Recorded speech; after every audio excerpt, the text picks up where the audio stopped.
Hello dear students, welcome to Doctor Logics. आज के इस वीडियो में हम इस क्वेश्चन को डिस्कस करेंगे।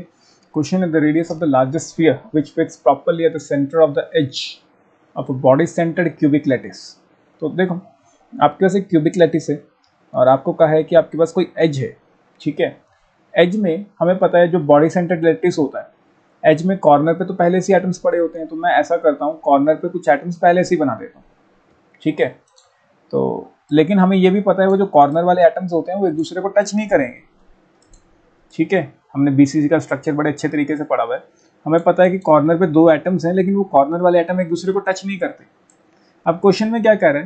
क्वेश्चन में ये कह रहा है कि आपने यहाँ पे एक और एटम रख दिया। ठीक है, आपने क्या किया, इनके बीच में कोई एक एटम रख दिया। उस एटम का कितना साइज हो सकता है मैक्सिमम टू मैक्सिमम, ये आपको कैलकुलेट करना है। क्लियर?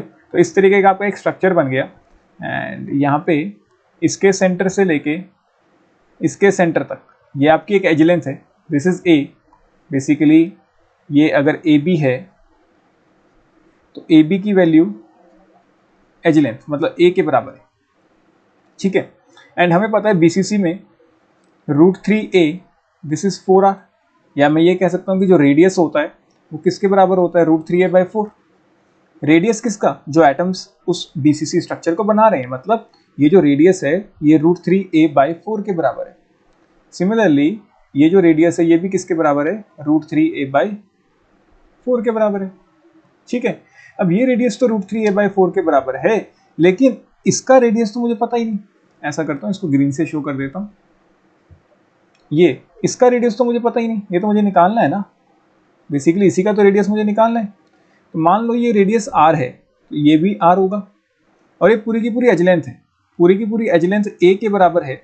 बेसिकली जो ए बी है this is equal to √3a/4 plus 2r plus, अच्छा यहाँ पे जो r डैश ले लो इसे, क्योंकि आप ये वाला r और ये r डैश है, ये छोटे वाला आइटम है जो बीच में आएगा, जो अब ये भी डाला गया है। तो 2r डैश प्लस √3a/4 के बराबरी तो है।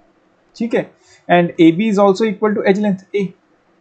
तो a is equal to √3a/4 2 times basically plus 2r dash.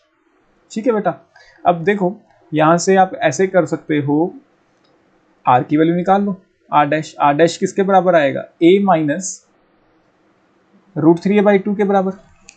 ठीक है, एंड जब आप इसको सॉल्व करोगे तो √3a/2, √3 होता है अपना 1.732 डिवाइडेड बाई 2 माइनस a, तो ये आएगा आपके पास लगभग 0.134a। 2r dash will be equal to 0.134 times a। तो यहाँ से आपका r डैश वैल्यू आ जाएगा, r डैश कितना आएगा, 0.067a। ठीक है, तो C part will be your correct answer. C part नहीं बचे, D part will be your correct answer. Clear? Hopefully आपको समझ आ गया। Thank you.